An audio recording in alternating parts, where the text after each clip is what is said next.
The fear of vulnerability. A lot of people have this. You know, people put up walls, but this has a major impact on relationships. So at its core, intimacy is about letting someone see the real you. The real you is going to be imperfect. It's going to be a little bit raw and authentic, right? So it's like allowing someone to read your diary. There's going to be every emotion in that, right? You're going to be embarrassed, you're going to laugh, you're going to cry, it's going to probably bring you closer. There may be things you want to erase. But when you keep that diary locked away and out of reach completely, it means that the relationship you're in cannot blossom, not truly, because there's a big part of you that's just hidden away. A big part of you that the person you're seeing doesn't know. And this often, you know, of course, stems from your past experiences. You know, most of our fears are the fear of criticism and the fear of being unlovable. Most of our, that is at the root of most of our issues, especially when we feel like we put up walls from other people.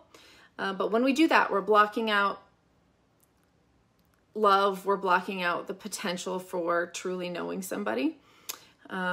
And intimacy is just a crucial nutrient for your relationship. So it may survive without it, but it doesn't truly thrive. So when you're not vulnerable, you're missing out on deeper connections. And that can make all the difference in the longevity of your relationship. And also,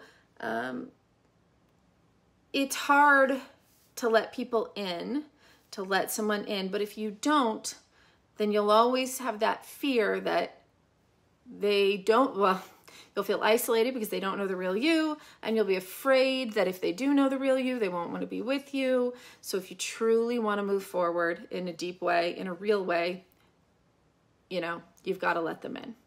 You've got to take a risk. And remember, when your partner takes a risk with you, sharing a secret, expressing a fear, admitting a mistake, talking about something in their past, that is an opportunity to build trust. So pay attention to how you react and how you respond, because you're teaching them, if you're a safe space, you're teaching them how to also respond when you share. So keep that in mind. It's like the golden rule, do unto others how you'd want them to, you know, treat you. So go ahead, let someone read a little bit of your proverbial diary and see how it goes.